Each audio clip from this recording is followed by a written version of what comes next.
Okay, so it is November 1st, 2018, and it's 12:04. We're calling this meeting to order, and we do have a quorum. If you would please stand for the pledges.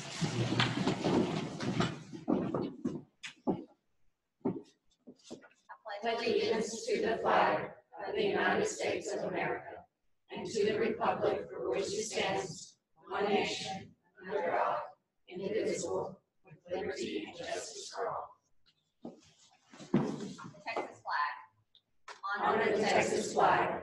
I pledge allegiance to thee, Texas, one state under God, one and indivisible.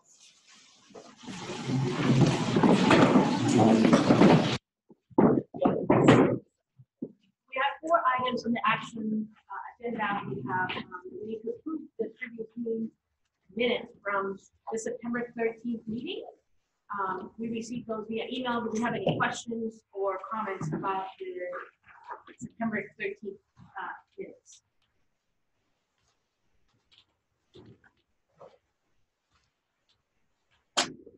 We don't have any questions. Do we have a motion to approve the September 13th? Motion. Thank you. Do we have a second? Thank you.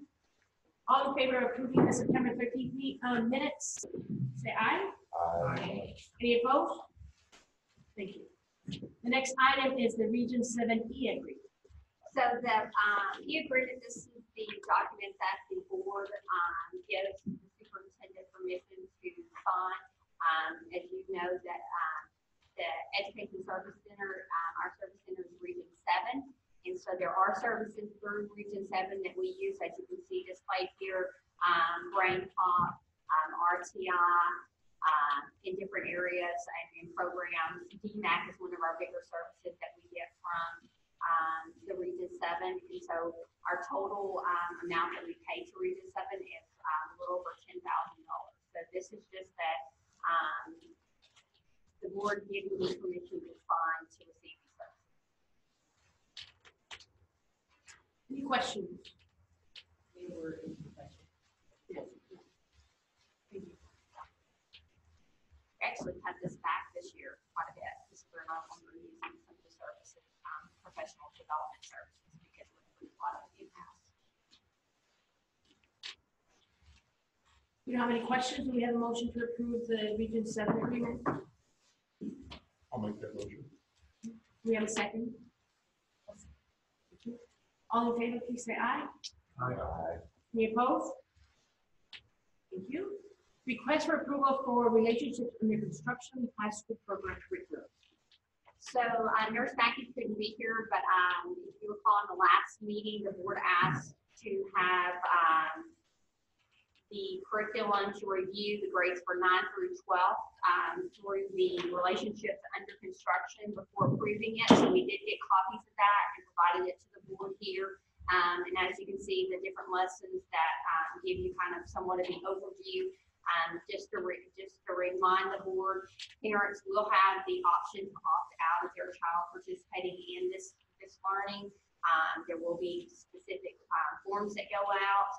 Parents do have the option as well to view the curriculum before that child is provided that instruction in that specific lesson.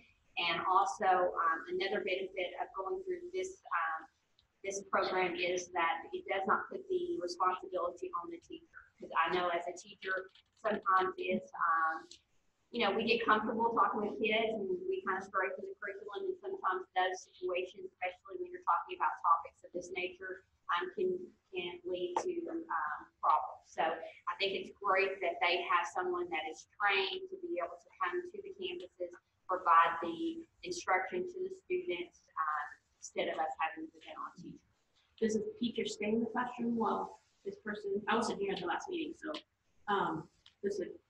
yes, the teacher would be in the classroom during the instruction and the person that is will be delivering the instruction, but the teacher will be present just because they know the kids and supervise the kids.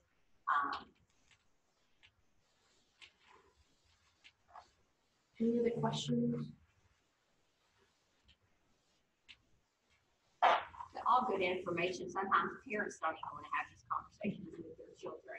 But I think it's our responsibility to know that these things are real, and they need to be discussed in a professional way to students, especially as you start looking at students that are, going into we have students that are, we know they're going to be in college, and then they be out on their own. Our parents will have access to all this information prior to try to help facilitate a conversation between the parent and the child. Yeah, and there's a website that they'll be able to, the form is created by the company, so the form goes out to say your child will receive instruction in this curriculum. They can access the curriculum, they can go in and actually look at what would be the discussion on each one of those things. I'm not really sure if they can opt out of individual lessons or it's just all or none. I'm guessing it's not all or none because I think it would be very hard to monitor if a parent said, I want lesson 1, 3, and 6. I would be afraid as an administrator that I would accidentally put them in a lesson that they shouldn't be. So I'm pretty sure it's all or none. If the parent opts out of it, we just provide another classroom for the student to sit in. I'll make a big deal out of it. Any questions?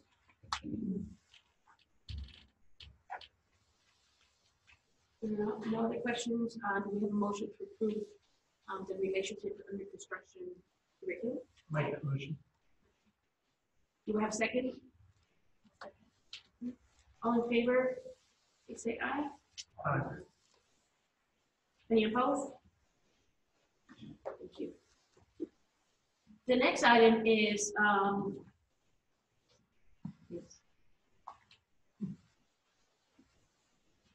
okay, so let's do that. Let's go to the informational items and then we go to executive session. That way you guys don't have to wait for the executive session to be over. Just so you know, we will go into executive session to complete Dr. Sims' evaluation. The university has to change the timeline when we get evaluated. So even though we completed one in the spring, we're going to continue again looking at her performance over the last school year. For evaluation, we did the same time last Oh, really? year. All special meeting So we just need to remember that it's this time of the year. So I keep forgetting. Okay, so let's go to the informational items. Yes. Yes. So 2017-18 charter first. Tessa. This is the document that y'all were handed. I didn't know if y'all were going to talk over the questions or this goes by each question. No, so basically this is just to inform the board that we passed the first report for the 18-19, correct? No, this particular, the 17-18 is actually for the fiscal year 16-17.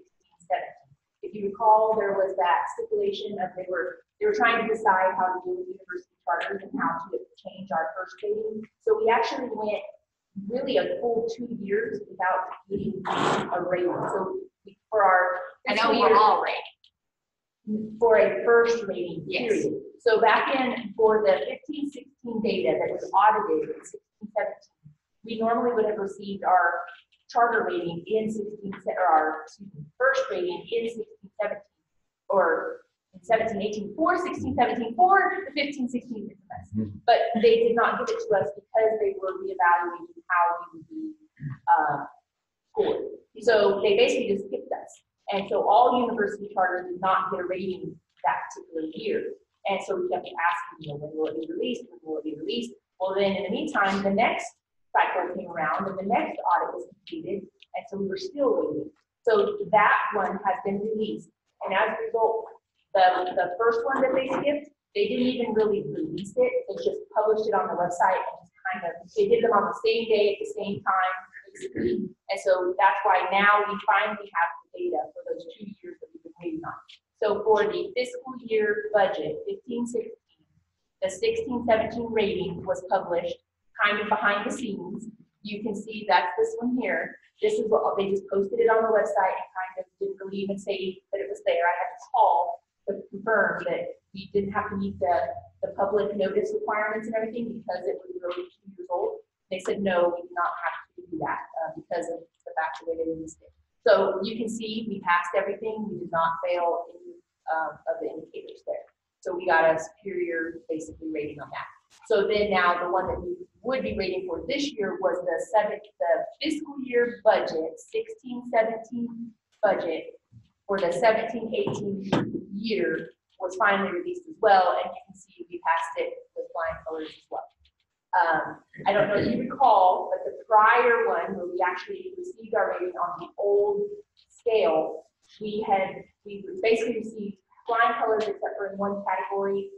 It was scored on 10 points and we received 2, and it had to do with the 6-month operating expenses, and which was one of those things because we were new and because we were part of the university. So those were part of the things that we were kind of fighting against, and we want to change it. That's why they changed this status. So now, as a result of the new rules, some of those things that apply to ISDs and other charter schools do not apply to us because we're tied to the university. So now we are only scored on these items. And if you'll scroll to Christian, up page, I think, scroll up a little bit. Yeah, no, the other direction. Sorry. Yeah, keep going. Keep going. Right here. So really, this is the pass-fail part. So in A, it says, did the university charter school fail either of the criteria for 1 or 2? Because if so, you automatically fail. If you get a fail on number 1 or 2. On the others, 3, 4, 5, and 6, and 7, it says, did the university charter fail 3 or more of the non-critical indicators? So we have to pass 1 and 2. 3, 4, 5, 6, and 7, we could potentially fail a couple of those categories and still not fail our first year. But in our case, we passed all indicators on both reports, both first grades. So now we are currently in the middle of our audit for the 17-18 budget year. Our auditor was here on Monday and reviewed some of our files, and as always, we will present that to you in January. And then as a piece of the 17-18 audit, I need to point out a few things. The first thing is the superintendent contract. We're going to pass around for y'all to look at for the first piece of it. This is not the 17-18 audit, it's 17-18 first, which is for the 16-17 audit. And then we have to disclose any reimbursements that are received by the superintendent and the board members. And by reimbursements, it's just anything that's paid on your behalf by the charter school. And so that can include travel, mostly travel, and then the other is like registration. So we did pay for registration for some of the board members to attend the training that's required. And then we have to disclose outside compensation by the superintendent, and that total is $74,000. And then we have to disclose any gifts received by executive officers or board members by the charter school, and that's all 0. And then any business transactions between the charter school and board members outside of the ones previously reported, those are all 0. Any questions on this specifically or the contract that's coming around?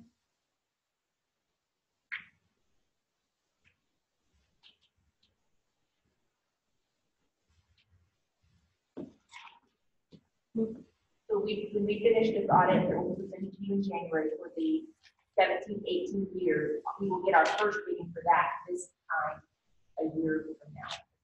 It's usually it's actually usually in the spring. I think we're a little late. So in the spring of next year, we should get something on how we did on this audit. So it's really almost a 3-year cycle. It's the year of the budget, the year it's audited, and then the year that we rate.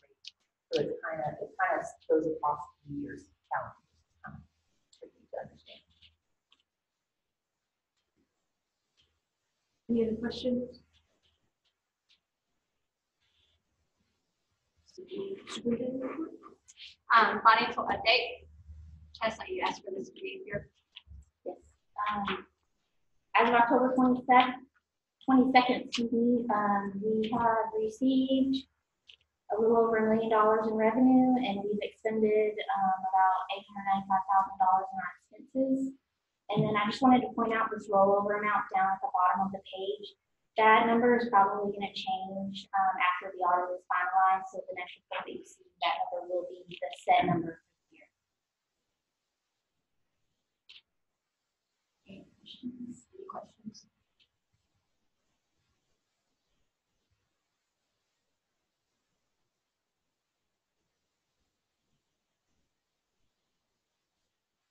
You want to go to attendance?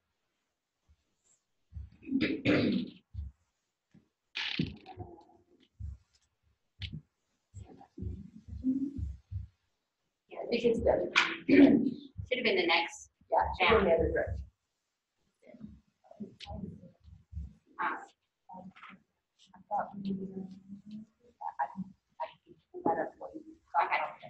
Facilities, if you'll pull that PowerPoint up, I wanted to update the board on the presentation. So Dr. Sherman and I met with the Development Council Board last Thursday, and then I had the opportunity, along with Rutledge, to meet with the design team this week, and both of these meetings were held in Palestine. And so during this time, we tried to provide the individuals the overview of the updates to the facilities for Palestine. We also have been providing, Dr. Sherman and I have both been providing an email with a newsletter out to the parents in Palestine and the staff in Palestine, basically giving them an overview of things that are taking place in preparation for the new facility. So I wanted to give you all the opportunity to see what has been presented to that community of individuals in Palestine. So as you know, the budget for this project is $1.6 million. That is the amount that we are borrowing from the university. That will be our responsibility as the University Academy to pay back. We already have that in our budget to pay back over the course of the time that's been allotted. And so as you can see, we have a timeline. And so I presented this timeline to the committees just to give them an overview of what is taking place, what took place this summer, what took place in the fall, and then what's set to take place in the spring of 2019. So you can see some things have been completed and some things are still in progress. So just to give you an overview regarding the facility is around 15,000 square feet. At the front of the facility has a receptionist area, administrative offices, an office for the director, a conference room, and there also will be visitor and staff restrooms that will be placed in the front of the facility. There will also be one entrance that will be locked so that the students, so anyone that's visiting the campus cannot access the students or the staff without them being keyed in. And so I want to note that we do have restrooms in the front of that facility, so that in the event we do have visitors that need to take their child to the bathroom or they need to go to the bathroom, they can go to the bathroom without having to access the main part of the facility. And there are 10 classrooms in the facility. If you want to go back just a second. And there, once you enter that main door, classrooms, probably 5 on each side. There will be bathrooms in the middle as well as bathrooms towards the very end. And so that just has been presented as an overview of what the inside of the facility will look like. And so the draft of the layout, as you can see, it's somewhat hard to see, but I wanted to note, those of you that are familiar with Palestine, the building will sit very close to the small parking area. As you can see there, the handicap parking spots. There will be a walkway that goes to that building. The building will sit vertical, and there's a reason for that. If it sits horizontal, then it changes. It costs a lot more because of the leveling of the ground. And so that's the best area based on financially and looking at the amount of dirt work and things that will have to be done. So they're looking at placing it vertically, and then you will see that currently there are 2 sets of portables, which is a total of 4 classrooms there that are being utilized on the Mathis Hall property. Those portables will stay, and as you can see, they will set to the back of the facility, the 15,000 square feet facility, and there will be a porch connecting those. There will be 1 main entrance to the facility.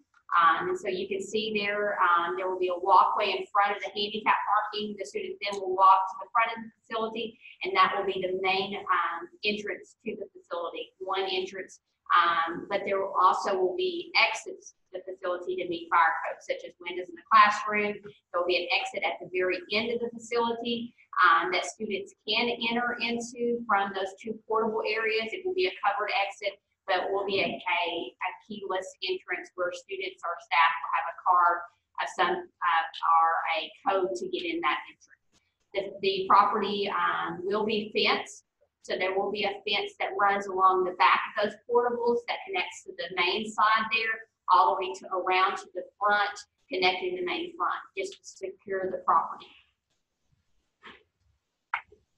Any questions? As far as the layout, this was presented to the development board to get feedback, as well as to the design team to talk about placement of the facility, the location. Several things that have come up are, additional parking and things like that. The development council asked us to generate a list of things, and they also brought some things and ideas that they might be interested in going out to the community and looking at some type of fundraiser for a specific project. And so if you'll go to the next page, some things that have come up. It's a playground. As you know, Tyler and Longview got a playground last year. And so that would be one thing in the event that we wanted to look at adding a younger grades in Palestine. So go back to the layout. The playground will sit at the back west. So as you can see, it will not sit on the side that it will sit very close to those portables where the portables sit, but up a little bit to the side. It will be fenced in that main area, and we'll have very similar structure as the one that's currently here in Tyler and in Longview. That is not in the $1.6 million budget. So that's the reason that's coming out, and we're discussing that separately. If that's something that the development board is interested in generating some type of fundraising campaign to fund that specifically. If that's not funded, we will have to look at a way to provide that in the event we do have add younger grades in Palestine. Go back to the next slide. Parking lot expansion. So go back. So currently, right now, the portables are taking up some of the parking lot spaces. I think it's around 15 to 18 parking lot spaces. Those will become available once they move those portables out of the parking lot. There will no longer be the comfort station taking up parking spots either. We will not utilize that once the building is being utilized, the new facility. And so the 2 portable, and the comfort station is the outdoor bathroom. Just to clarify, the portable buildings will move to the very back. That will free up parking spots there. And parking has been our issue. Just to note, currently we do share parking with the staff at Mathis Hall as well as the students, the nursing students, and then also our staff takes up parking, as well as we increase the number of student drivers, then they need a parking spot as well. So Dr. Rutledge and the director at Mathis Hall work closely together to try to coordinate. There have been times that our students have to park and our staff have to park remotely. They park at the old campus and we bus them in. That just takes a lot of time to do so. And so one thing that has come up is looking at the parking issue, because we know as we continue to grow, we're going to have to need additional parking spots. And so the Development Council has asked us to provide them an estimate of the cost of parking. A cost for a parking spot under the university guidelines is $5,000 to $10,000 per spot, depending on the amount of dirt work and construction that has to take place. We figured the other day it's going to take, potentially we will need around 60 spots. I'm telling you all this because the parking lot will run, it will extend from where the handicap parking lot is. That parking lot will extend straight out, which would be very close to the university, the UA campus or facility. Again, that is not in the $1.6 million budget, so that will be something that will have to be considered in the future. Also, looking at the current setup is there's only one main entrance and one main exit. So that requires everyone, including all of our parents, to enter and exit the same way, which does cause some issues, without a doubt. You've got nursing students that are trying to come in. Well, when it's dismissal time, the truth of it is it's very hard for them to probably get in as comfortably as they probably want. And then they have to coordinate classes so they're not dismissed during the time of dismissal, because sometimes we circle around and utilize that parking lot to form the lines for dismissal. But I will tell you, Dr. Rutledge and her staff have done an amazing job. I was just there this week. It took them around 9 minutes to dismiss the entire campus. And we timed it, and they said that they try to beat their record every day. They have a great system. If the officer is there, we also have put a expectation in place that parents cannot show up on the property until 2 o'clock. And so the officer is out there monitoring, and that wasn't a real popular decision on my part that I had to send out, but it really was just trying to do what's best given our relationship with the nursing staff and the staff there, trying to give them the opportunity, if they do need to leave, that they can actually get out of the parking lot. We had parents showing up extremely early, which would block those cars in. So since a couple of them have had to leave, they've it's turned out to really work well. The officer was there, he monitors it, and then also there was a concern that parents were backed up on the main highway. I haven't seen that, and I didn't see that when I was there this week. I think that they've just now adjusted to know can't get in there before 2 o'clock, and they're going to get you out as quickly as possible. And so we are really trying to make sure that we are addressing the parking issue, because as we look to request adding K through second, that means more additional cars. Those K through second graders definitely are not driving. So you've got more cars coming in at that time to pick up. But, you know, again, 9 minutes to dismiss an entire campus, and it's very efficient. And, you know, it really was very well organized. So that is another option that the Development Council, as well as us as a district, will have to look at in the future if we want to look at bringing another road out to that main area, so that we have our parking lot, we have an entrance, and so it's not really an issue for nursing. And so with this layout, you will have 10 classrooms in the main facility. You will have 4 additional classrooms in the back of the facility, which would be 14 classrooms. You know, several things have come up with the Development Council as well as the design team about grades. I will tell you, I'm working with Dr. Sherman, who's working with the university to propose adding K through second. As you know, housing currently is a 3rd through 12th grade. We are presenting the benefits to adding K through second to the campus, but that is not our position to approve. And so Dr. Sherman will be working with the university to present those our position, and hopefully we would be able to add K through second for the 1920 school year. That is going to have to take place. The decision is going to have to take place pretty quickly, because when we come back, we'll start applications and enrollments and the lottery and things like that. Plus, trying to prepare to hire 3 additional teachers in an area that's a very small community, certified teachers, and also equip those classrooms. Now, we did build into our budget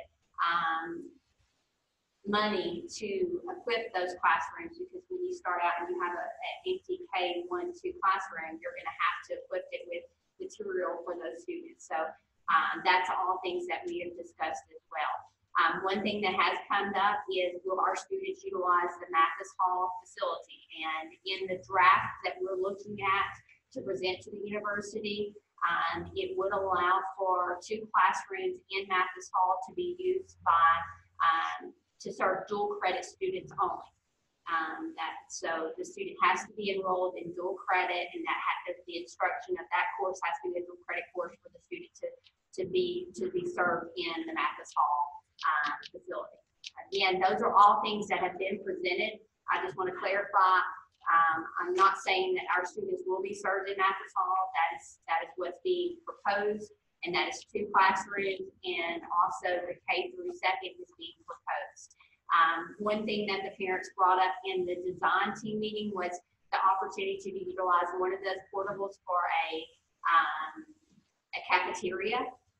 That's something that we're going to have to look at, because that's 2 classrooms, and so if you use those 2 classrooms to have a cafeteria, then will you be able to have K-12 in that facility? And just like I shared with the design team, I'm sure Longview would like to have a portable area where they could have a cafeteria. But when you look at having a cafeteria versus having 2 classrooms of 20 plus students in each classroom, it's $6,800, $7,000 per student. That's a pretty costly cafeteria to use a couple hours a day. But Ms. Rutledge has assured me she's looking at options to try to make it work, because that is really on our top priority for her as well. But I will tell you, when meeting with the design team and the community, their top priority is they want K-2. And they feel like that this was proposed to support K-2, and that was shared with me during one of the meetings. So I assured them that Dr. Sherman and I are doing everything we can to support that, and then we hope to get some clarification soon as well. Now, one thing that the design team did mention is that in the event they were to have an outdoor area, a picnic covered area for students, because of the fencing. There is going to be, again, the playground's going to sit towards that back. One of the design team members mentioned, what if you then, off of that playground, had an area where you had covered kind of a deck or some type of slab where you could do picnic tables in a covered area for students to enjoy. So you could at least maybe have your older students get out of the classroom and have an outdoor area to eat in. And that was something that they presented as wanting to look at the cost of that as well. So the design team is very excited to look at some of the things.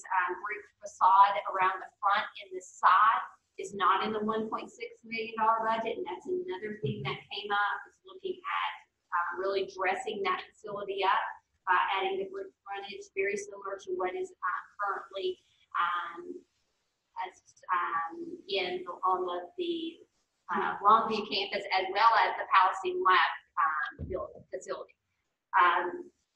So a lot of great conversations have taken place. I feel like my first priority is to get the building and get it situated and get the portables moved, and then look at some of these other things that are additional things that we're wanting. But I do know that they're important. And so we are working with the design team to give them the information that they've requested. They've formed a committee, and that committee will begin to work with the community members and key players in the community that might be willing to give money to support that. Any questions? Dr. Sherman, did I leave anything off? Very thorough. Any questions? I do want to say that the design team and the development council really appreciated us and expressed appreciation in us sending out newsletters to let them know where we're at. They are kind of getting antsy because nothing's really taken place. You know, they see that everything has been blocked off, but they don't see any trees being cut down. And I assured them, you know, based on the information I've received, it takes around 2 months to build this facility. And so it's kind of different when you're building it off campus versus if you're building it, if we were building a facility on the campus, yes, they would start seeing that ground, or would have already seen that groundwork happening right now. So we're very excited as key things come in. We are looking at doing maybe a groundbreaking ceremony that we would invite the community to, parents, and trying to really just keep everybody excited and motivated. So that's a real exciting opportunity for the UA, especially in Palestine, to get a new facility. Any additional questions on that?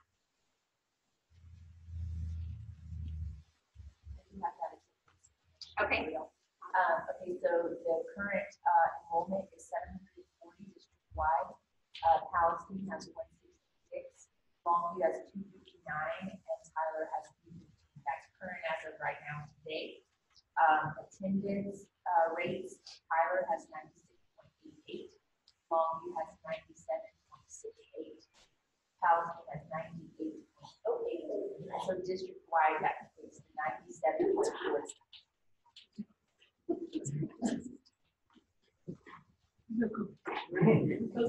Yeah. So we are continuing to grow every year. Real excited about that. And I think when we get the facility in Palestine, you're going to see the Palestine numbers go up. You know, there has been some unease there with the community, but I know they're very excited about the future of the new facility. I will note that Longview does have the strongest wait list of all 3 campuses. They have several. They have parents now calling saying, okay, so now that my kid's number 30 on the list, there's probably not a likelihood they're going to get in. Are you going to add another grade or add another section? That could be, you know, at this point, we're just not in the position. We will not be able to add kindergarten in Longview next year unless we got additional classrooms in the LUC, or if we were able to purchase another portable. But I do know that is something that we need to start the conversation about because of the strong wait list there. That facility was, that dirt work's already been done to the back of that facility. All you have to do is come in and bring that facility in. So that might be something after we finish up with this project here in Palestine that we begin to look at. I'm also talking with several other individuals and companies that do provide financing and for brick and mortar campuses. And so I will be giving that information to Dr. Sherman once I meet with these individuals to share so that he could share with the university. Because I think that these portables still do not address our long-term facility issues. And I think once we get Palestine squared away, we're going to turn around and look at Tyler, who's needs, you know, there's going to need to be some updates. So long term, we've got to start having some critical conversations about what is the plan.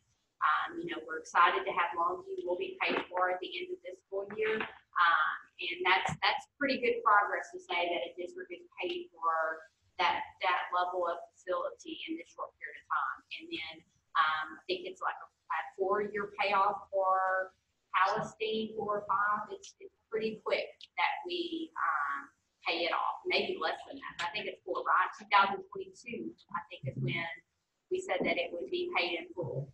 So then you're going to have that additional money that you're paying every year to look at other opportunities in the district. The next thing that I want to talk about before we get to the Tyler Showcase is just administrative updates. As you know, we have our first graduating class this year, and we're so excited about the opportunity. We will have the graduation over the HPC buildings. Yeah, that's right, HPC. That's the gym area, so we reserved it. It will be for all 3 campuses, and so all 3 will come here and to have the ceremony. Kathy Parker has been working with admissions, as well as Dr. Sherman has been working with the university and I as well, trying to really make sure that our seniors have the information they need to make that transition. So our seniors will be applying to 3 colleges. One of those will be UT Tyler. Admissions and phonics has come in, and they have met with every one of our seniors and their parents. And they did a 30-minute session with them about their degree and actually helped them provided them a degree plan. So they know exactly what courses they have to take if they choose to come to UT Tyler, how long it would take them to graduate, and really they could figure the cost as well. We're also showing them the amount of dual credit courses they have completed at UA and how that translates into courses they won't have to take when they do transition to UT Tyler. So, and then we're looking at the financial component of it and trying to look at opportunities for our students to get scholarships. The university has agreed to award scholarships, a balanced scholarship for all 3 of our campuses. So that is 6 students, and we have around 45 that will be graduating. So that's more than 10% of our students who will get full rides if they choose to go to UT Tyler.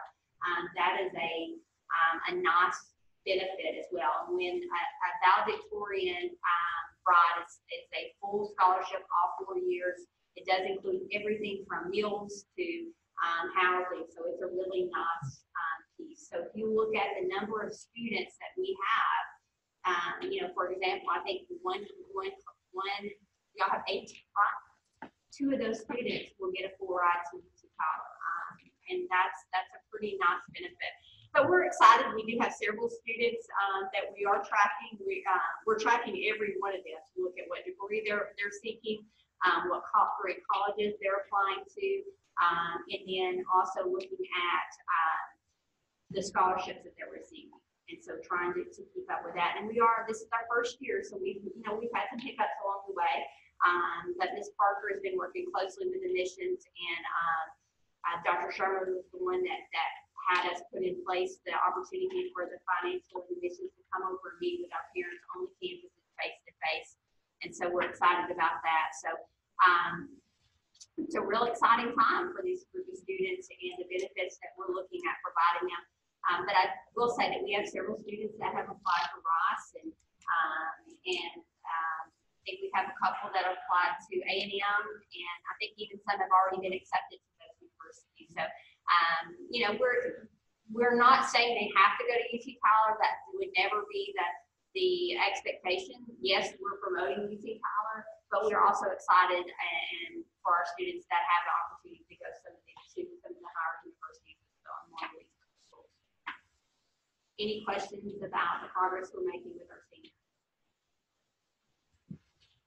All right, Ms. Dennis. Yes. So I'll introduce, we have 2 scholars that are going to showcase the Tyler campus for you today. They're going to talk about their time at the University Academy. And then they're also going to talk about some independent projects that they're working on outside of school. And then also talk to you about their college aspirations. So we have senior Trevor Dublin, and then we have junior Tejas Narayanan that are going to talk to us today.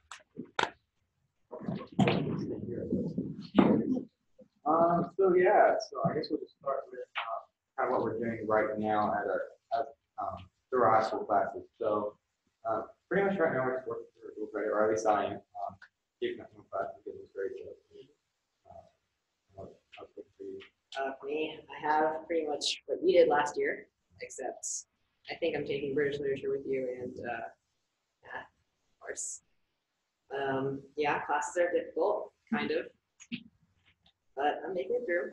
But yeah, that's not kind of to be expected. But as far as like what we're doing in our classes, I'm just going to use physics for example. We're doing a lot more hands-on this year than I think I've seen a lot more the previous years. Ms. Lanchester's doing a great job at our school.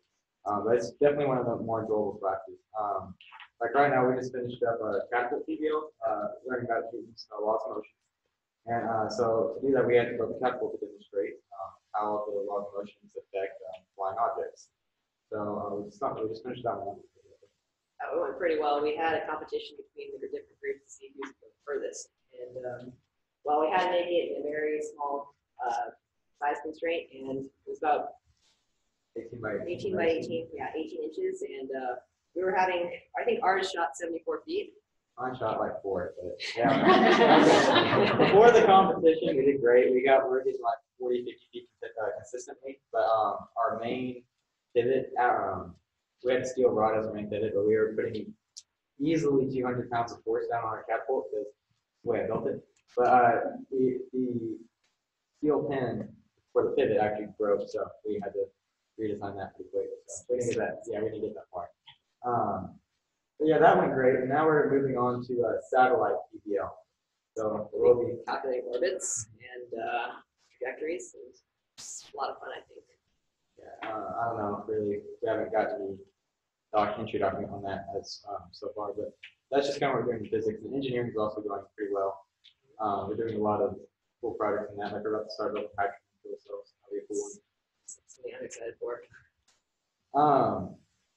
But also one thing, like as outside of our school and our classes, Teach and I both, along with Jay Du, he's not here today, but between the three of us, we do a lot of projects outside of our normal classes.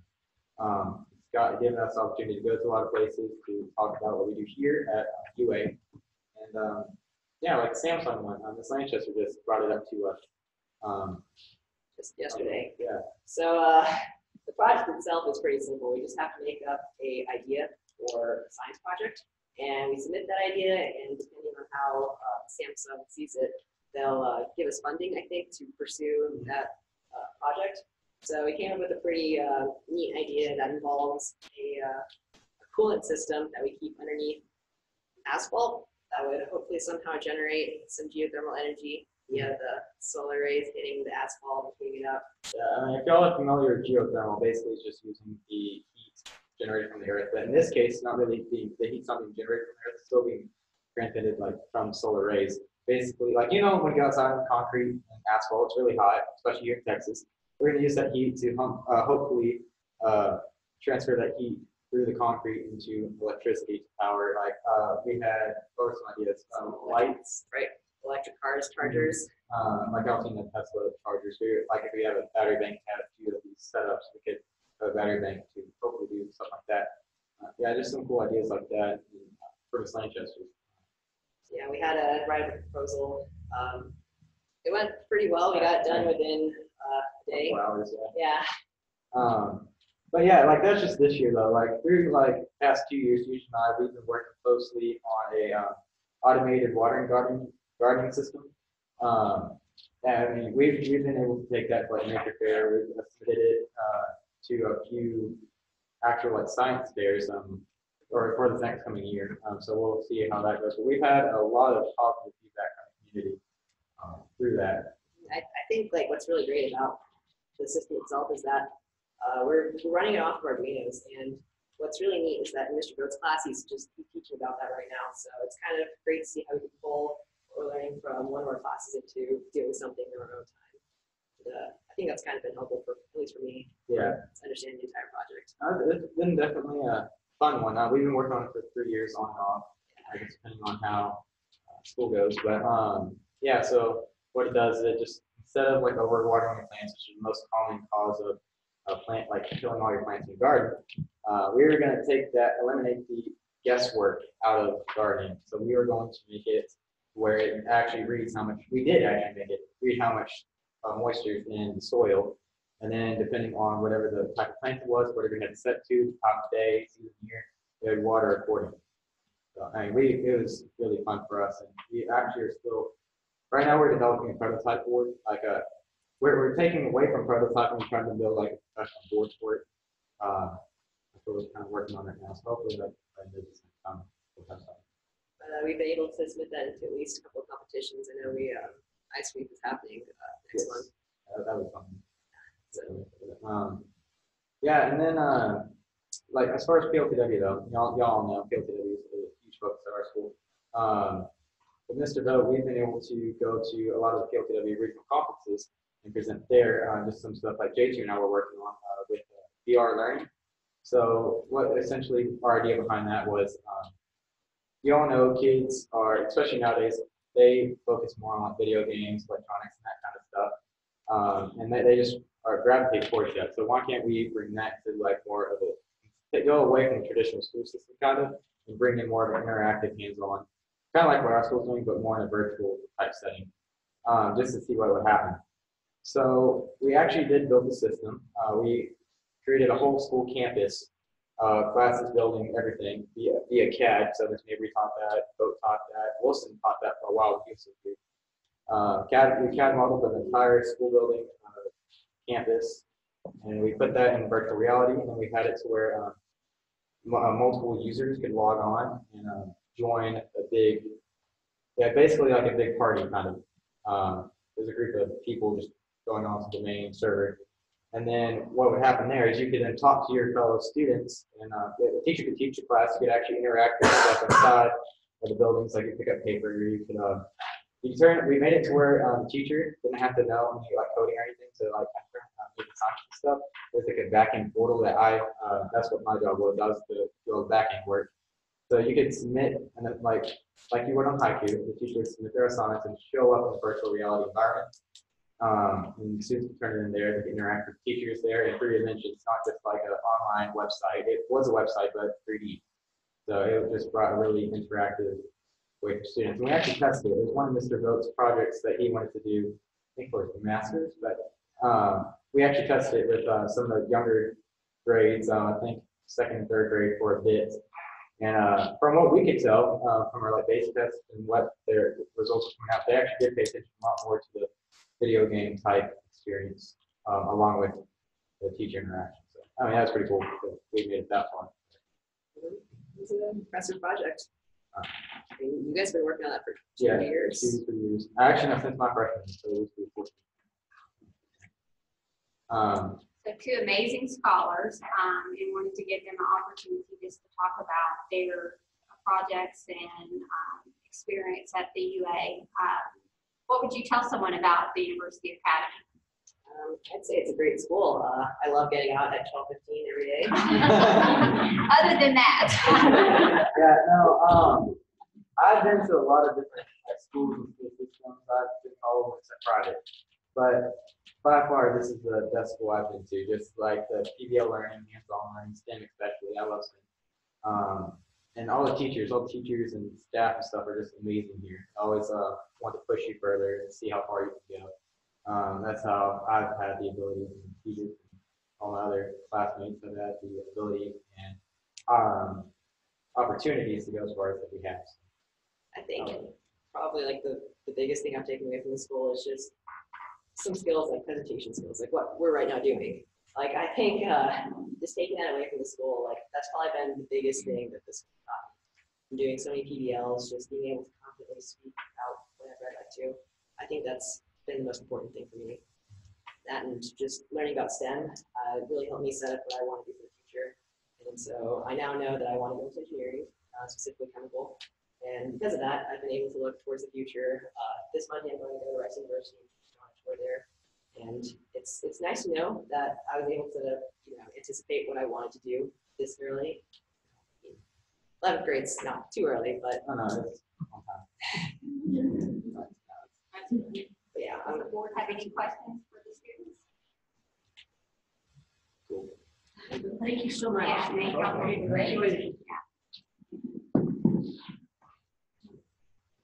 And I may need some help with my plan. Yes, that's it. Any questions? Does the board have any other questions for the superintendent or directors? I don't, but I'm new as a parent this year, and I just want to thank you all for that making the job. Like, my daughters are not very excited to move. You know, one going to high school and the other one in 5th grade, very social 5th grader. And they are so excited. Like Mariana constantly is like, I am so happy you moved, Mom. Thank you for moving so I can come to the school. So thank you guys. It's really made my life so much easier. I appreciate it. So, That's it.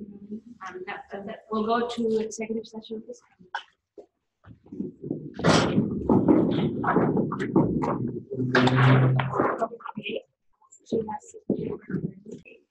Okay. We are recording.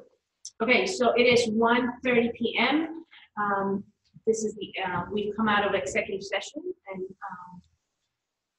And we are adjourning at 1:30 p.m. Is there a motion? Is there a motion? to I'll make adjourn? the motion.